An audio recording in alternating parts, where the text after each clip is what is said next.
जी, तो next lecture जो हमारा है वो है हमारा पिवट टेबल के बारे में।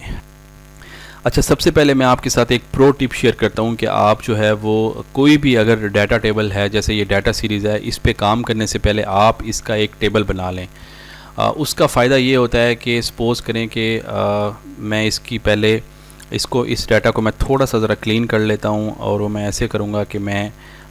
इसकी रो नंबर 2 जो है वो सिलेक्ट करूँगा और यहाँ से व्यू में जाके मैं इसको फ्री स्पैन कर देता हूँ ताकि मेरे पास हेडिंग जो है ना वो मौजूद रहें। अब मैं कंट्रोल डाउन एरो करूँगा तो मेरे पास ऊपर जो कॉलम्स हैं वो अवेलेबल होंगे। उसके बाद मैं कंट्रोल अपवर्ड जो एरो है वो प्रेस करूँगा तो मैं टॉप पे पहुँच जाऊँगा। उसके बाद मैं इसको फ़िल्टर कर लेता हूँ आल्ट होम SF से, या मैं होम में जाके और यहाँ सॉर्ट ऑन फ़िल्टर ऑप्शन से फ़िल्टर लगा सकता हूँ। अगर आप डेट्स देखेंगे तो यहाँ पे 2016, 17, 18, 19 ये 4 साल का आपके पास डाटा है। इस 4 साल के डाटा को आप बहुत ही जो है वो मीनिंगफुल तरीके से जो है वो प्रेजेंट कर सकते हैं। और इसका एक प्रो टिप जो मैं आपसे शेयर करने लगा हूँ वो ये है कि आप सबसे पहले इसको टेबल में कन्वर्ट कर लें। अच्छा, टेबल किसी भी डाटा का कैसे पता चलेगा कि वो ऑलरेडी टेबल में कन्वर्टेड है या नहीं है? अमूमी तौर पे डाटा जो है वो टेबल में कन्वर्ट खुद नहीं होता, बाय डिफ़ॉल्ट नहीं होता, बल्कि आपको करना पड़ता है। अगर आप कंट्रोल डाउन एरो करेंगे तो आप देखेंगे कि आपका जहाँ पे डाटा ख़त्म हो रहा है वहाँ पे किसी किस्म का कोई साइन मौजूद नहीं है। अगर मैं दोबारा से जो है ना वो डाटा के स्टार्ट में जाता हूँ और मैं टेबल इंसर्ट करता हूँ तो मैं आपको बताऊँगा कि टेबल में आपको इंसर्ट करने का क्यों कह रहा हूँ। आपने इंसर्ट पे जाना है और यहाँ पे आपके पास टेबल का ऑप्शन है, और इसका जो शॉर्ट की है वो कंट्रोल T है, T फॉर टेबल। जब मैं इसको प्रेस करूँगा तो आप देखेंगे कि वो ऑटोमेटिकली पूरा जो मेरी डाटा सीरीज़ है उसको सिलेक्ट कर लेगा। अब वो यहाँ पे एक ऑप्शन है जो कि कहता है कि माई टेबल हैज़ हेडर्स। वो एक्सेल मुझसे पूछ रहा है कि आप कि ये जो डाटा सीरीज़ है क्या इसका हेडर है, या मैं इसका हेडर जो है वो ख़ुद से लगा दूँ। तो चूँकि मेरे हेडर से मुराद ये मेरे डेट, कलर, रीजन, यूनिट्स और सेल ये मेरे हेडर्स हैं। ये बाय डिफ़ॉल्ट जो है वो ये वाला जो ऑप्शन होता है ये चेक होता है, तो आपने इसको, अगर आपके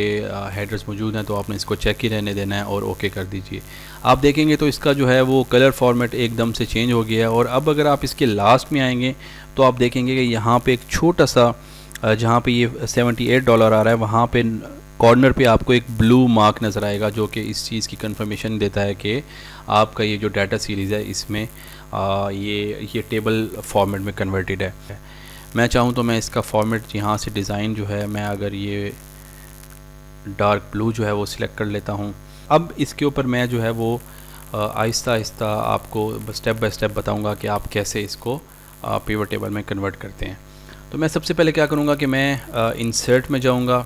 अच्छा, उसके अलावा मैंने अब चूँकि इसको टेबल में कन्वर्ट कर दिया है तो मैं इसका नाम टेबल का यहाँ पे आ रहा है, आप देख सकते हैं ये टेबल नेम यहाँ पे आ रहा है, टेबल 1।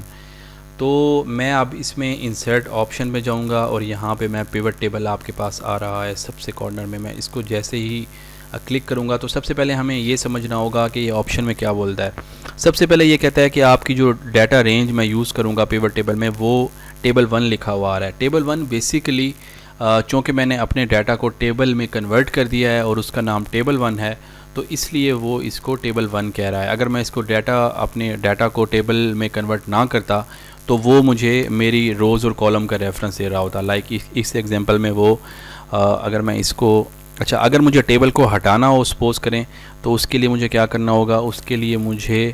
इस पर राइट क्लिक करना होगा। यहाँ पे आपके पास ऑप्शन आएगा, टेबल में जाएंगे तो कन्वर्ट टू रेंज, मैं इस पर क्लिक करूँगा और मैं जैसे ही यस करूँगा तो आप देखेंगे तो ये मेरा फॉर्मेट वही है, मगर यहाँ पे जो मेरा एक ब्लू कलर का मार्क था वो हट चुका है, जिसका मतलब है कि अब ये टेबल में कन्वर्टेड नहीं है। अब अगर आप इसको अगर मैं इस डाटा के ऊपर अगर पिवट टेबल इंसर्ट करता हूं तो आप देखेंगे, ये देखें अब वो टेबल 1 नहीं आ रहा, बल्कि उसने रेंज ले लिया है। कहाँ से लिया है? उसने A1 से लेके E453 तक इसकी रेंज ले ली है, यानी कि A1 मेरा यहाँ से सबसे पहली रो है। अगर मैं इस पे सबसे टॉप पे आऊँ तो ये देखें A1 सबसे पहले यानी कि हेडर के साथ वो ले रहा है, और सबसे आखिरी मेरी जो रो है वो E453 है। तो यहाँ से आपको पता चल गया कि बेसिकली जब आप जो भी डाटा इंसर्ट करते हैं तो अगर आपने किसी टेबल का नाम दिया होगा तो वो टेबल आ जाएगा, अदरवाइज़ वो पूरी डाटा सीरीज़ ले लेगा। तो मैं दोबारा जो है जल्दी से इसको टेबल में कन्वर्ट कर देता हूँ। इसका डिज़ाइन जो है वो मैं चेंज कर देता हूँ जी। तो अब मैं दोबारा से जो है इसमें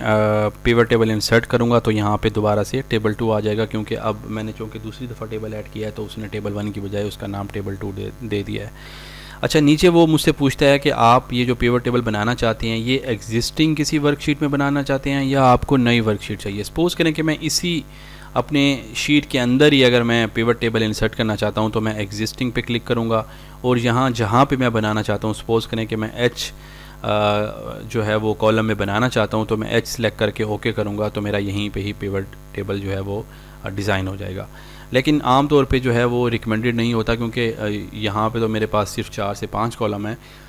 लेकिन जब आप एक्चुअली कहीं पे भी कॉर्पोरेट सेक्टर में काम कर रहे होते हैं तो आपके पास हज़ारों की तादाद में जो है वो डाटा रेंज होती है, तो इसलिए प्रैक्टिकली पॉसिबल नहीं होता कि आप डाटा रेंज के अंदर ही जो है वो पिवट टेबल यूज़ करें। तो मैं जो है वो कंट्रोल Z करके इसको ख़त्म करता हूँ और दोबारा से मैं इंसर्ट पिवट टेबल पे जाता हूँ और अब की बार मैं यहाँ पे न्यू वर्कशीट, जो कि बाय डिफ़ॉल्ट इसका ऑप्शन सिलेक्टेड है, मैं उसी को रहने देता हूँ और मैं ओके प्रेस करूँगा तो वो एक नई शीट के अंदर शीट 3 उसने खुद ही जो है वो इंसर्ट कर दी है और उसके अंदर वो अब जो है वो पिवट टेबल मेरा डिज़ाइन करेगा। अच्छा, तो सबसे पहले मैं आपको इसकी थोड़ी बेसिक्स बता देता हूँ कि पिवट टेबल के अंदर ऑप्शन कौन कौन से होते हैं और हर ऑप्शन का क्या मकसद होता है। पिवट टेबल में आपके जो बहुत काम का जो टैब है वो एनालाइज का है, क्योंकि पिवट टेबल से रिलेटेड जो मैक्सिमम ऑप्शंस हैं वो आपको इसी टैब के अंदर मिल जाएंगे।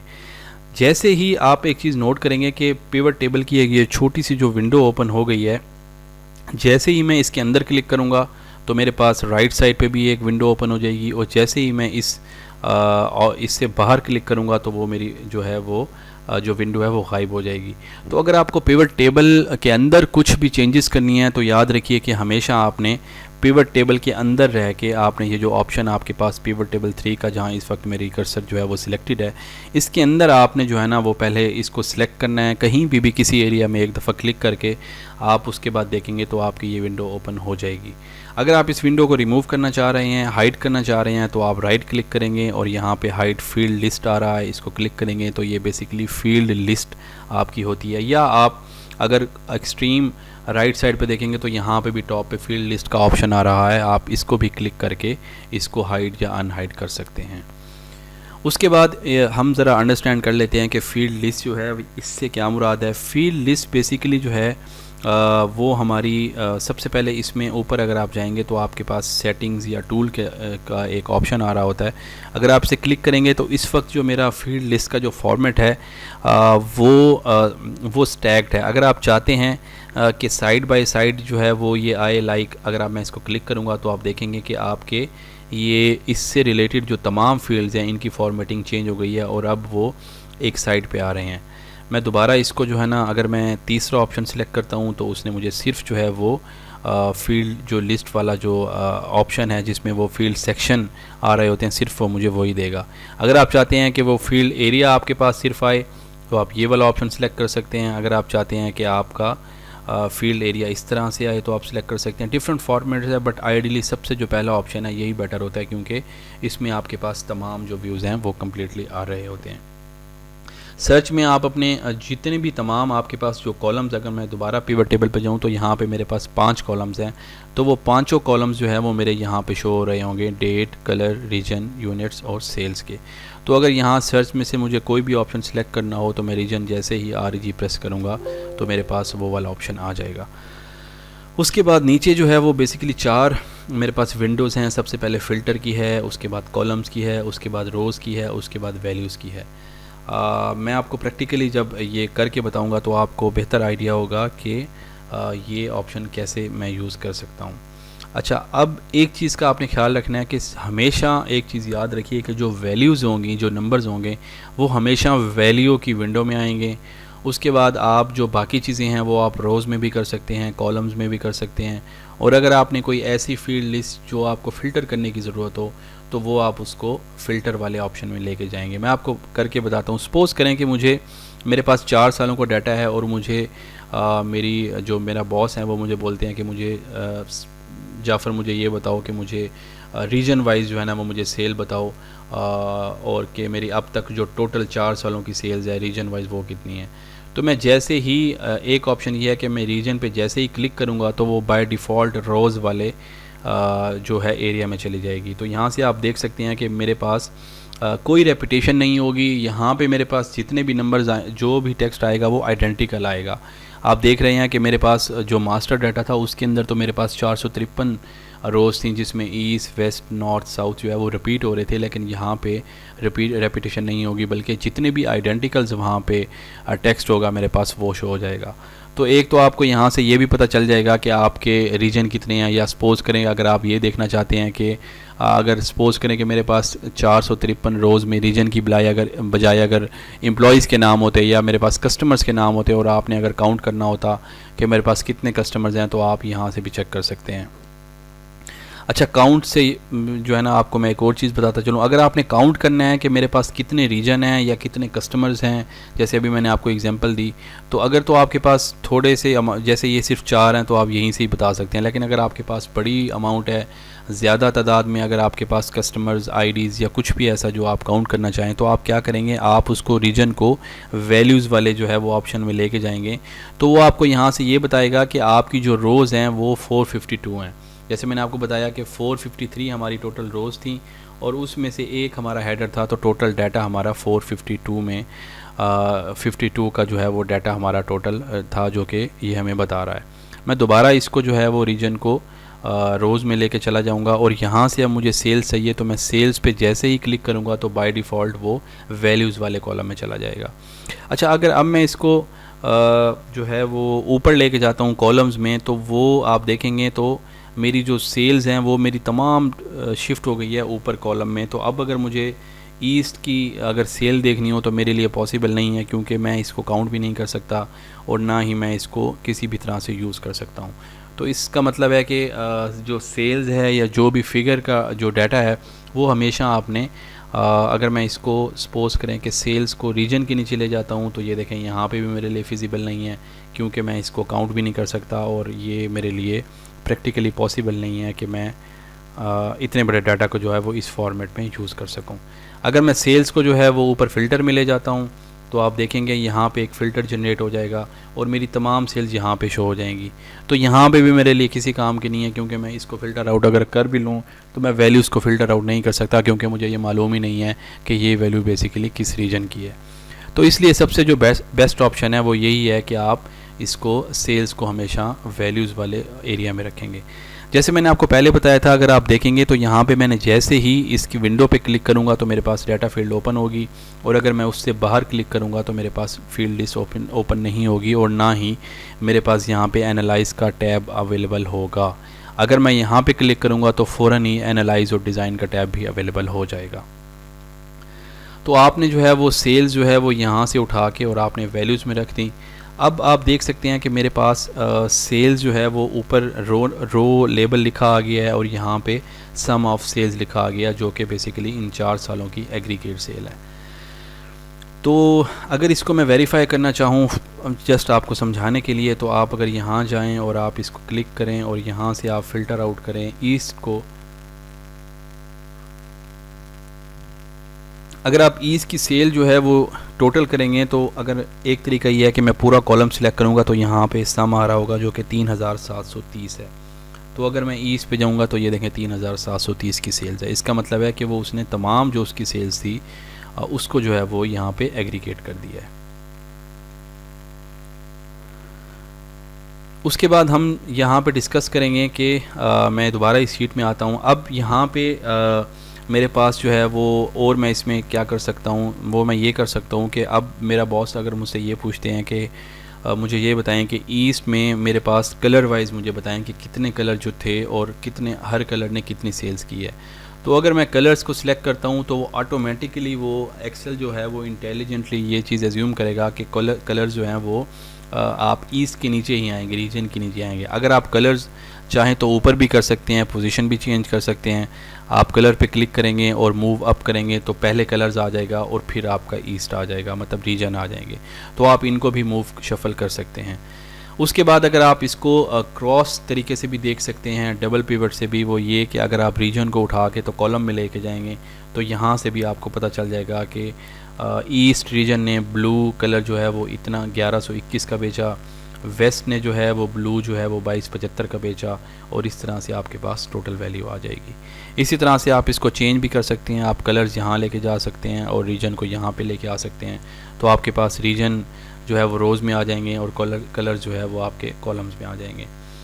तो अगर आपके पास डाटा सेट थोड़ा हो तो आप इस तरह से भी उसको जो है वो अरेंज कर सकते हैं। अदरवाइज़ अगर आपके पास डाटा सेट ज़्यादा है तो फिर आप इसको सब कैटेगरी भी बना सकते हैं। अच्छा, अब दूसरा तरीका ये है कि अगर आप चाहते हैं कि एक और ऑप्शन जो है वो ये है कि आप चाहते हैं कि आप इसको अगर राइट क्लिक करेंगे तो आपके पास यहाँ पे एक्सपेंड और कोलैप्स का जो है वो ऑप्शन है। एक्सपेंड कोलैप्स का ऑप्शन है कि अगर आपके पास नंबर ऑफ़ सब कैटेगरीज होती हैं और अगर आप चाहते हैं कि मैं उसको ग्रुपिंग के थ्रू जो है ना लेके चलूँ, लाइक अगर मैं इसको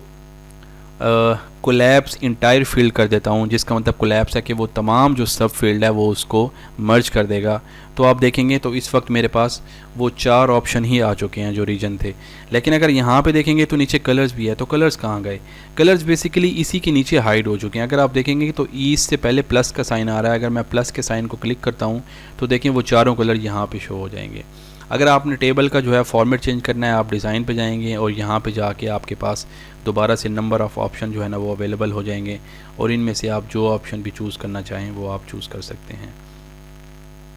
उसके बाद आप जो है इसी तरह से नॉर्थ को जो है ना वो क्लिक करेंगे तो नॉर्थ के कलर्स आ जाएंगे, अगर आप साउथ को करेंगे तो साउथ के आ जाएंगे। और अब अगर आपके पास, जैसे मेरे पास तो यहाँ पे डाटा थोड़ा कम है तो इसलिए मैं इसको बारी बारी भी करता जा रहा हूँ, लेकिन अगर आपके पास डाटा ज़्यादा है और आप चाहते हैं कि वो आप तमाम जो है वो सब फील्ड्स को मर्ज कर दें या कोलैप्स कर दें, तो या तो एक ऑप्शन ये है कि सपोज़ करें कि मैं कहता हूँ कि मैं सिर्फ साउथ को कोलैप्स करूँ, तो मैं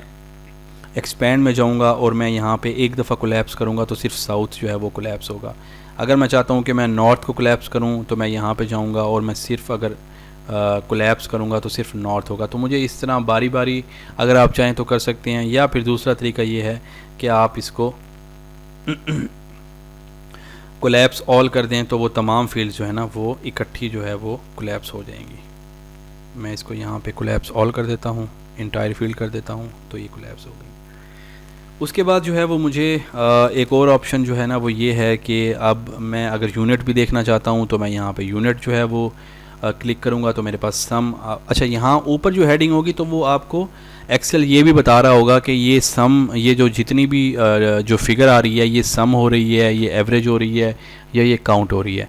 तो वो तीनों ऑप्शन आपके पास अवेलेबल हो जाएंगे। आप अगर कोई ऑप्शन चेंज करना चाहें तो आप अगर सपोज़ करें कि सेल का फॉर्मेट चेंज करना चाहते हैं तो आप सेल में जाके सिंगल क्लिक करेंगे और सबसे लास्ट में वैल्यू फील्ड सेटिंग आ रहा है। अगर आप इसको क्लिक करेंगे तो यहाँ पे आपके पास काउंट का ऑप्शन भी आ रहा है। अगर आप सेल्स को काउंट करना चाह रहे हैं, सम करना चाह रहे हैं, एवरेज सेल लेना चाह रहे हैं, मैक्सिमम सेल लेना चाह रहे हैं, मिनिमम सेल, तो डिफरेंट ऑप्शन आपके पास अवेलेबल होते हैं। आप यहाँ से जाके इनको चेंज कर सकते हैं। अगर आपने फील्ड का नाम चेंज करना है, लाइक यहाँ पे आपको सिर्फ अगर सेल्स चाहिए बजाय सम ऑफ सेल्स के, पे स्पेस एक ऐड कर दी सेल्स के बाद, जिसके बाद चूँकि वो स्पेस की वजह से वो नाम थोड़ा डिफरेंट हो जाता है तो उसने एक्सेप्ट कर लिया। इसी तरह जो है वो अगर सम ऑफ यूनिट का अगर आपने नाम चेंज करना है तो आप फार्मूला बार से भी कर सकते हैं, या दूसरा ऑप्शन है कि आप यहाँ सम ऑफ यूनिट पे क्लिक करें, यहाँ वैल्यू फील्ड सेटिंग में जाएं और यहाँ ऊपर आपके पास जो है वो कस्टम नेम आ रहा है। आप यहाँ पे भी जाके इसको सम ऑफ को अगर रिमूव कर देते हैं तो आपके पास दोबारा से मैं एक स्पेस ऐड करूँगा यूनिट के बाद, तो मेरे पास ये जो है इसका ये रीनेम भी हो जाएगा। तीसरा तरीका मेरे पास ये है कि मैं अगर चाहूँ तो मैं यहाँ पे अगर मैंने इसका नेम चेंज करना है तो मैं इसको ऊपर जाके भी इसको रीजन कह सकता हूँ। तो मेरे पास ये तीनों ऑप्शन अवेलेबल हो गए हैं और अब मैं किसी भी हवाले से अपने डाटे को एनालिसिस कर सकता हूँ। उसके बाद जो है वो मेरे पास एक और ऑप्शन ये है कि मैं इसको अब ये जो मेरी फिगर्स हैं इसको मैं थोड़ा सा अच्छा, अगर आप एक और चीज़ मैं आपको बताऊं कि अगर आप ये जो तमाम छोटी लाइंस आ रही हैं ये इनको हम बोलते हैं ग्रिड लाइंस। अगर आप अपना डाटा ज़्यादा प्रेजेंटेबल करना चाहते हैं तो आप व्यू ऑप्शन में जाएं और ग्रिड लाइन को अगर आप अनचेक करेंगे तो ये तमाम लाइन जो है वो रिमूव हो जाएंगी। और उसके बाद अगर आप जो है वो दोबारा इस पर क्लिक करते हैं अपने टेबल पे और आप जो है वो एक और तरीका ये है कि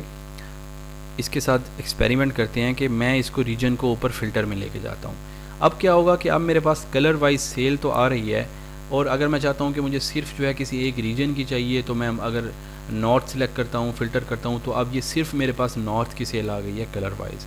ये ऑप्शन जो है वो ज़्यादा फिजिबल उस वक्त रहता है कि जब आपके पास बहुत ज़्यादा डाटा होता है, और अगर आपको किसी एक रीजन की, किसी एक एम्प्लॉई की, किसी एक कस्टमर की तमाम डिटेल देखनी हो कि उसने कैटेगरी वाइज कितनी सेल की, उसने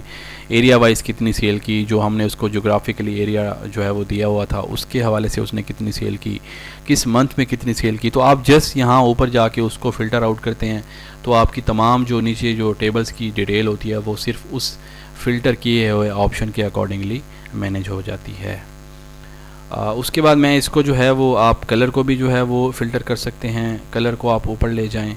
और रीजन को आप नीचे ले जाएं। तो अब आप अगर ये देखना चाहें कि कोई स्पेसिफ़िक कलर जो है वो मेरा किस रीजन में जो है वो सेल हुआ है, तो आपके पास वो ऑप्शन नीचे तमाम डिटेल आ जाएगी। अच्छा, अब अगर आप ये चाहते हैं कि सपोज़ करें, मैं इसको ऑल कर देता हूँ, तो आप सपोज़ करें कि आप ये चाहते हैं कि मेरे पास जो है वो अगर मैं इस कलर को नीचे ले आऊँ, मैं कलर को नीचे ले आया, लेकिन अगर आप ईज़ को क्लिक करेंगे तो आपके पास चारों कलर जो है वो ओपन हो जाते हैं। तो सपोज़ करें कि मेरे बॉस मुझे बोलते हैं कि यार जाफ़र मुझे सिर्फ जो है ना वो इस फॉर्म में चाहिए, लेकिन सिर्फ रेड और ग्रीन का जो है ना वो स्टेटस चाहिए, बाकी दो कलर मुझे नहीं चाहिए। तो अब यहाँ पे तो कोई ऑप्शन भी नहीं है, तो रेड और ग्रीन एक ऑप्शन तो ये है कि मैं ये ब्लू को भी हाइड कर दूँ, सिल्वर को भी हाइड कर दूं, लेकिन अब मैं दोबारा जब नॉर्थ में जाऊंगा तो वहाँ पे तो फिर दोबारा चार कलर आ रहे हैं। और फिर अगर मेरे पास डाटा रेंज बहुत ज़्यादा है तो मैं किस तरह से उसको जो है वो बार बार चेंज करूँगा। तो उसका सिंपल तरीका ये है कि आप कलर को जो है वो ऊपर फ़िल्टर में ले जाएं, और यहाँ पे आपको जो कलर नहीं चाहिए यहाँ पे सिलेक्ट मल्टीपल आइटम्स जब आप क्लिक करेंगे तो आपके पास चेक बॉक्स का ऑप्शन आ जाएगा। अगर आप इसको दोबारा क्लिक करेंगे, अनचेक करेंगे, तो वो ऑप्शन ख़त्म हो जाएगा। तो मैं क्या करता हूँ कि मैं यहाँ पे ऑल को अनचेक करके और सिर्फ जो है वो रेड और ग्रीन को सिलेक्ट कर लेता हूँ। अब एक्सेल मुझे क्या करेगा कि सिर्फ दो कलर्स का डाटा देगा, और अब अगर मैं उन्हीं दो कलर को उठा के रीजन के नीचे ले आता हूँ तो आप देखेंगे कि हर फील्ड में मुझे सिर्फ ग्रीन और रेड कलर ही मिल रहा है। तो आप जिस कलर को या जिस डाटा को भी फ़िल्टर आउट करना चाहें, उसको चेक करना चाहें, अनचेक करना चाहें, आप ऊपर फ़िल्टर में जाके उसको हाइड या उसको अनहाइड करके अपने हिसाब से उसको मोल्ड आउट कर सकते हैं। ठीक हो गया। तो उसके बाद जो है वो हम इसको दोबारा मैं ऊपर ले जाके तमाम जो कलर्स है वो अनहाइड कर देता हूँ।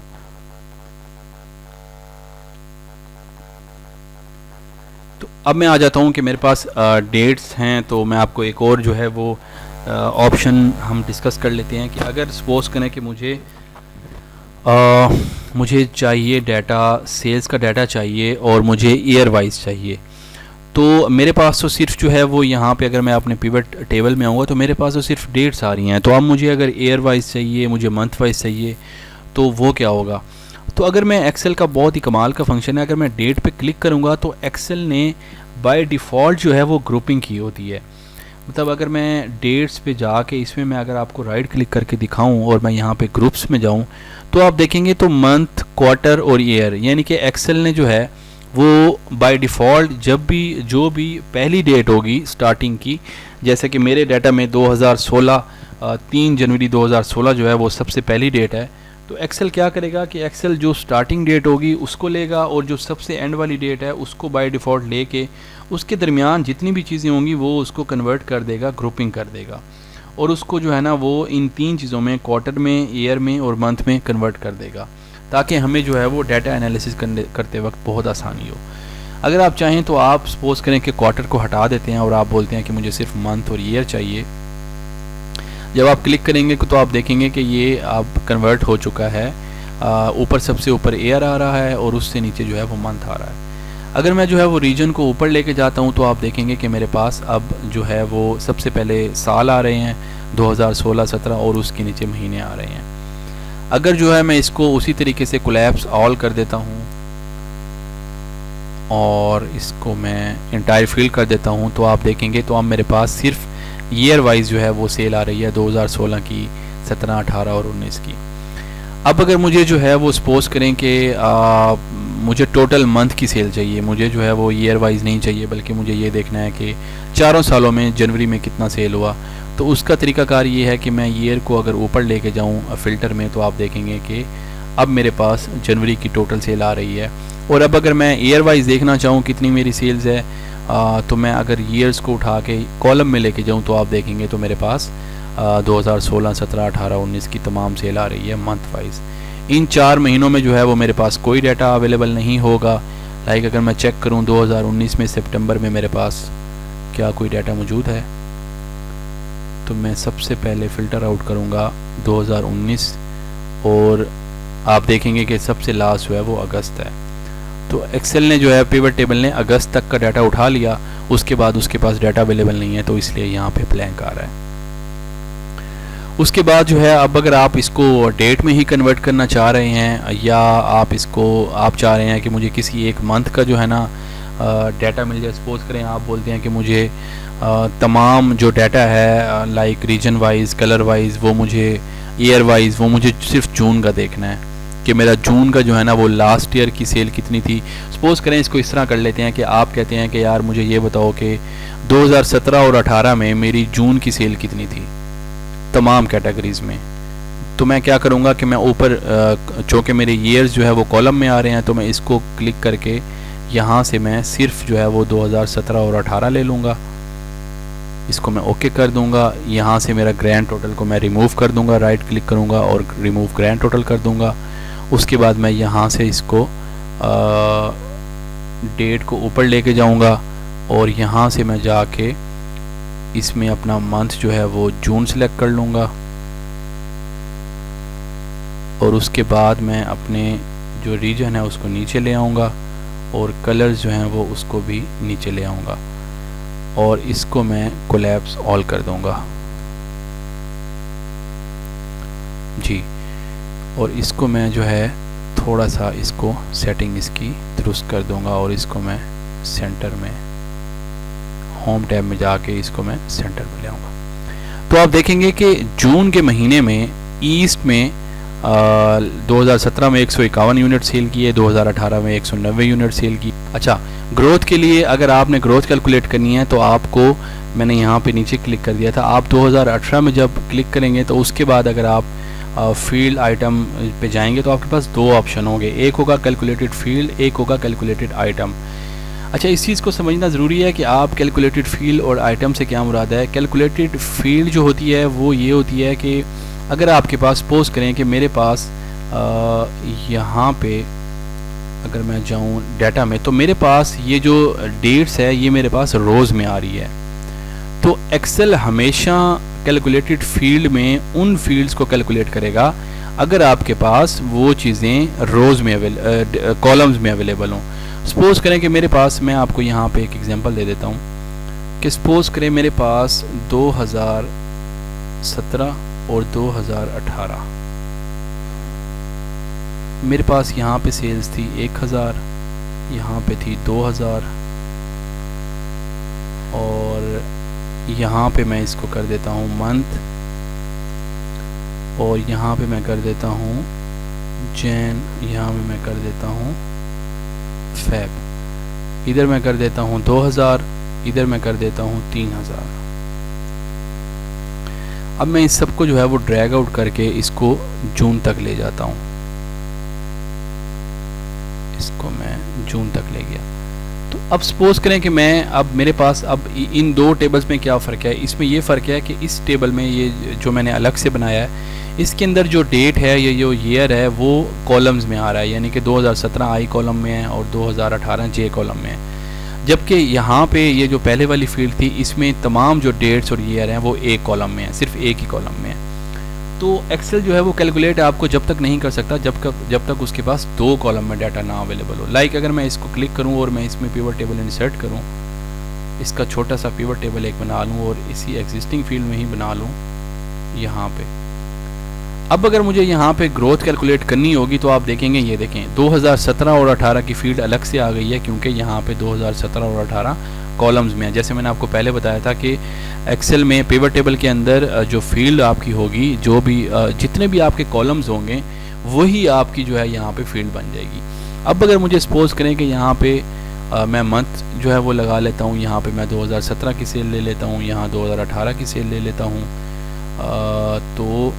आप देखेंगे कि अब अगर मुझे ग्रोथ का फार्मूला कैलकुलेट करना और मैं फील्ड में आऊँगा और कैलकुलेटेड फील्ड में आऊँगा, तो ये देखें अब मैं यहाँ पे ग्रोथ मेंशन करूँगा और फार्मूले की मैं क्या करूँगा, मैं अब इसको ग्रोथ और फार्मूले के लिए मैं जाऊँगा is equal to this one divide by last year -1,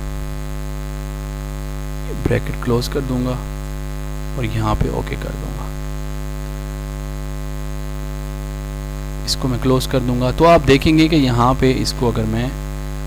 यहाँ से परसेंटेज ले आऊँ तो आप देखेंगे कि यहाँ पे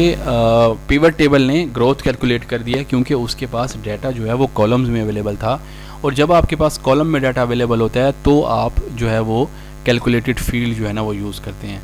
इस केस में हमारे पास डाटा जो है वो यहाँ पिवट टेबल के अंदर तो हम कॉलम में ले आए हैं, लेकिन हमारी मास्टर शीट के अंदर वो कॉलम में अवेलेबल नहीं है। तो अब हम बात कर रहे थे कि अगर इस ऐसा हमारे पास केस हो कि जहाँ पे मेरे पास तमाम जो डेट्स हैं वो सिर्फ एक कॉलम में है और मुझे अगर यहाँ पे ग्रोथ कैलकुलेट करनी हो, तो उसके लिए तरीकाकार ये होगा कि मैं यहाँ पे अपनी मास्टर शीट में जो है ना वो जो चेंजेस करूँगा वो मेरी रिफ्लेक्ट होंगी मेन शीट में। तो मैं यहाँ पे एक कॉलम ऐड कर देता हूँ मंथ का। आपने देखा मैंने जैसे ही मंथ एंटर किया तो मेरी जो रेंज है वो ऑटोमेटिकली सिलेक्ट हो गई और आगे चली गई। ये देखें अब ये ब्लू टिक जो है वो नेक्स्ट मंथ के कॉलम में आ गया है। अब आप ज़रा इसको देखिएगा, मैं यहाँ पे एयर करूँगा, जैसे ही मैं एंटर करूँगा तो मेरी रेंज जो है वो ये देखें मेरी रेंज आगे चली गई और ऑटोमेटिकली सिलेक्ट हो गई। मंथ कैलकुलेट करने की शॉर्ट की ये है कि आप करेंगे is equal to text, tab press करेंगे या पैरेंथेसिस ओपन करेंगे, डेट सिलेक्ट करेंगे, कोमा प्रेस करेंगे, सेमीकोलन प्रेस करेंगे, एम मंथ की शॉर्ट की है, इसको क्लोज करेंगे, पैरेंथेसिस क्लोज करेंगे और ऑटोमेटिकली आपकी वो तमाम जो डेट्स होंगी वो मंथ में कन्वर्ट हो जाएंगी। आपने ईयर कन्वर्ट करना हो इज़ इक्वल टू करेंगे, ईयर करेंगे और आपने वो डेट सिलेक्ट करनी है और क्लोज कर देनी है पैरेंथेसिस, तो आपके ईयर आ जाएंगे। अब अगर मैं जो है वो यहाँ पे अपने पिवट टेबल में जाके अगर इसको रिफ़्रेश करता हूँ तो अब मेरे पास आप देख रहे होंगे तो यहाँ पे मेरे पास दो कॉलम और ऐड हो गए हैं, एक मंथ का ऐड हो चुका है और एक ईयर का ऐड हो चुका है। तो अब मैं क्या करूँगा कि मैं डेट को ऊपर लेके चला जाऊँगा और यहाँ पे मैं ईयर सिलेक्ट कर लूँगा, तो मेरे पास ईयर जो है वो सम ऑफ ईयर यहाँ पे आ चुका है। तो मैं इसको उठा के यहाँ पे ले आऊँगा, क्योंकि मेरे हिसाब से तो ये ईयर था लेकिन एक्सेल के लिए तो ये वैल्यू है ना, तो इसलिए एक्सेल ने उसको सम वाले कॉलम में, सम वाले एरिया में ले चुका है। तो अब क्या हुआ कि मैं इसको यहाँ पे ले गया, तो अब इसमें से मैं इसको ईयर को अगर यहाँ पे लेके चला जाऊँ और यहाँ पे मैं अगर रीजन लेके आ जाऊँ तो आप देखेंगे कि मेरे पास ईयर वाइज सेल आ जाएगी। उसके बाद जो है वो अगर मैं यहाँ पे अब देखें, अब अगर मैं यहाँ पे करूँगा तो मेरी वो जो पहले कैलकुलेटेड आइटम था वो मेरा चेक हो जाएगा और यहाँ पे मेरे पास सब कैटेगरीज आ जाएंगी जो कि 2019, 18, 17, 16 आ चुकी हैं। तो मैंने वहाँ पे ईयर ऐड किया, उसकी वजह से उसने मेरी, अब चूँकि वो मेरे कॉलम का हिस्सा बन चुके हैं, मैंने नया कॉलम ऐड कर दिया है, तो इस वजह से एक्सेल ने उसको मेरे आइटम में कन्वर्ट कर दिया है। यानी कि जब मैं ईयर पे क्लिक करूँगा तो अब ईयर के अंदर ये 4 सब आइटम है और यहाँ पे अगर मैं इसको ग्रोथ मेंशन करके और यहाँ पे फार्मूला मैं यूज़ करके is equal to this one, मुझे अगर किसी भी साल से इसकी ग्रोथ मालूम करनी है, डिवाइड बाय दिस वन -1 और ये मैं पैरेंथेसिस क्लोज कर देता हूँ और ओके कर देता हूँ। तो ये देखें, ठीक है। तो ये तरीकाकार है आपके पास। और अगर मुझे ये फार्मूला यहाँ से डिलीट करना है तो मैं दोबारा इसमें जाऊँगा, मैं ऊपर ग्रोथ पे क्लिक करूँगा और दोबारा इसमें जाऊँगा, कैलकुलेटेड आइटम पे जाऊँगा, यहाँ से मैं चेक करूँगा ग्रोथ को और यहाँ से मैं इसको डिलीट कर दूँगा, ओके करूँगा तो मेरा डिलीट का फार्मूला ग्रोथ का फार्मूला जो है वो डिलीट हो चुका है। तो ये तरीक़ाकार है कि बेसिकली आपने यहाँ से ये सीख लिया होगा कि आप अगर आपके पास कुछ भी आपने चेंज करना हो तो आपको सबसे पहले अपना मास्टर डाटा जो है वो अपडेट करना पड़ेगा। मास्टर डाटा आप अगर अपडेट कर देंगे तो वो तमाम चीज़ें रिफ्लेक्ट हो जाएंगी आपके पास आपके जो पिवट टेबल है उसके टेबल के अंदर, और फिर आप उसमें से जो चाहें वो कर सकते हैं। रिफ़्रेश आप वैसे यहाँ से भी कर सकते हैं, रिफ़्रेश ऑल, ठीक है जी। उसके बाद जो है वो ये भी हो गया। उसके बाद हम आ जाते हैं चार्ट्स के ऊपर। मैं आपको अच्छा हाँ, एक और ऑप्शन मैं आपको बताता चलूँ कि अगर आप ये चाहते हैं, सपोज़ करें कि ये मैं कलर्स को मैं ले आता हूँ फ़िल्टर में। अगर आप चाहते हैं कि डेट में हटा देता हूँ, अगर आप चाहते हैं कि मेरे पास इस वक्त तकरीबन 4 कलर्स हैं और अब आपको चारों कलर्स का अलग अलग जो है वो प्रिंट आउट चाहिए या अलग अलग डिटेल आपको चाहिए। सपोज़ करें कि आपके पास ये एक डाटा टेबल है और आपकी मीटिंग है और आपके पास बल्कि इसको मैं ऊपर ले जाता हूँ और कलर को मैं नीचे ले आता हूँ। सपोज़ करें आपके पास 4 रीजन हैं और आपकी मीटिंग है जिसमें चारों जो रीजनल मैनेजर्स आपके पास हैं वो अवेलेबल हैं और आपने उनको प्रिंट आउट देना है जो कि सिर्फ उनका रीजन जो है वो रिफ्लेक्ट कर रहा होगा। तो उस सूरत हाल में आप क्या करेंगे कि आप अगर इसको, एक तरीका तो ये है कि आप पहले इसको क्लिक करें और फिर आप इसको ओके करें और फिर इसका प्रिंट आउट दें, फिर आप नेक्स्ट क्लिक करें, फिर बारी बारी इसको मैनुअली करें। दूसरा बेहतरीन तरीका ये है कि आप यहाँ पे जहाँ पे भी पिवट टेबल 3 आ रहा है तो इसके नीचे आपके पास ऑप्शन आ रहा है। यहाँ पे इस ऑप्शन के साइड पे जब आप क्लिक करेंगे तो आपके पास एक लिस्ट ओपन होगी। इसमें आ रहा है शो रिपोर्ट फिल्टर पेजेस। इस पे जब आप क्लिक करेंगे तो आप देखेंगे तो वो एक्सेल आपसे पूछ रहा है कि आपको हर पेज पे ये पिवट टेबल सेपरेट चाहिए और मैं आपको रीजन का दूंगा। मैं बोलता हूँ हाँ जी दे दें। अब आप नीचे देखिएगा तो मेरी वर्कशीट जो है वो 3 से 4 शीटें बन जाएंगी जिसमें हर रीजन का अलग से डाटा होगा। मैं इसको ओके करता हूँ तो ये देखें, ये सिर्फ ईस्ट का बन चुका है, ये सिर्फ नॉर्थ का बन चुका है, ये सिर्फ साउथ का और ये सिर्फ वेस्ट का। तो आपके पास 4 डिफरेंट शीट्स आ गई हैं जिसमें आप उनको यूटिलाइज़ करके और प्रिंट आउट दे सकते हैं या अपना डाटा यूज़ कर सकते हैं। आपके पास अगर सम टाइम ये चूँकि हमारे पास सिर्फ 4 रीजन थे तो इसलिए ये कंपैरेटिवली आसान था हमारे लिए उसको फ़िल्टर आउट करके तो प्रिंट लेना। लेकिन जब आपके पास फिर वही बात कि ज़्यादा एरिया होता है, ज़्यादा चीज़ें होती हैं, तो फिर आपके लिए बड़ा मुश्किल होता है मैनुअली काम करना और इसको बारी बारी जो है वो फ़िल्टर आउट करना। तो यहाँ से जो है ना वो आप इसको सिलेक्ट कर सकते हैं। दूसरा एक और चीज़ जो है वो इम्पॉर्टेंट वो ये है कि अगर आपने सपोज़ करें कि यूनिट भी सिलेक्ट कर ली है और अब आपके पास 2017 के सेल और यूनिट अलग से आ रहे हैं, 2018 के सेल और यूनिट अलग से आ रहे हैं, लेकिन उस सम में फिर वही सम आ रहा है। तो आप पूरी रेंज को सिलेक्ट करें, यहाँ पे कंट्रोल फाइंड करें और यहाँ पे आप सम ऑफ को रिप्लेस कर दें ब्लैंक से, तो आपका वो सम वाला ऑप्शन जो है वो ख़त्म हो जाएगा। आपको बारी बारी वैल्यू फील्ड सेटिंग में जाके उसको चेंज करने की ज़रूरत नहीं है। यहाँ से मैं मिड पे कर दूंगा तो आप देखेंगे कि ये मिड पे आ गया, लेकिन अभी भी 2017 का जो है वो सेल और यूनिट है, लेकिन वो 2017 सिर्फ सेल्स के ऊपर है। तो आप इसको सिलेक्ट करेंगे और आप यूनिट और सेल दोनों के ऊपर लेके आएंगे। यहाँ पे राइट क्लिक करें, यहाँ पे पिवट टेबल ऑप्शन पे जाएं और यहाँ पे मर्ज एंड सेंटर का ऑप्शन आ रहा है। यहाँ पे आप क्लिक करेंगे तो आप देखेंगे कि अब वो मर्ज हो चुका है। यानी जहाँ पे भी आप एयर सिलेक्ट करेंगे, अगर मैं इसको आपको पूरा सिलेक्ट करके और यहाँ पे बॉर्डर लाइन में मैं अगर इसको ऑल बॉर्डर कर दूँ तो आप देखेंगे कि वो ईयर जो है वो सेल्स और यूनिट में कन्वर्ट हो चुका है। एक और जो छोटी सी टिप है वो ये है कि आप जैसे ही सपोज़ करें कि मैं इसको थोड़ा सा पीछे लेके जाता हूँ और ये मेरे लिए थोड़ा सा प्रेजेंटेबल इसको मैं बना लेता हूँ। ये मैंने एक दफ़ा फॉर्मेटिंग कर ली जो कि मेरे हिसाब से थोड़ी प्रेजेंटेबल है और मैंने इसको हाइड कर लिया ताकि ये भी शो ना हो। ये देखें, अब मैंने ये इसको प्रेजेंटेबल तो कर लिया, लेकिन अब इसमें एक छोटा सा और इशू आता है। वो ये आता है कि अगर सपोज़ करें कि मैं इसमें से एक रीजन सिलेक्ट करता हूँ, कोई भी ईस्ट, तो मेरी ये सारी फॉर्मेटिंग फिर ख़राब हो जाएगी। आप देखेंगे तो वो 2016 का जो सेल्स है वो छोटा सा नंबर है, लेकिन वो फिर जो है ना वो उसने काफ़ी सारी जो है ना वो स्पेस ले ली है। तो मैं इसको कंट्रोल Z करता हूँ और मैं अपने टेबल के अंदर ही राइट क्लिक करूँगा, पिवट टेबल ऑप्शन में जाऊँगा और यहाँ पे मैं उसको बोलता हूँ कि ऑटो फिट वो ना करे जब भी मैं कोई अपडेट करूँ।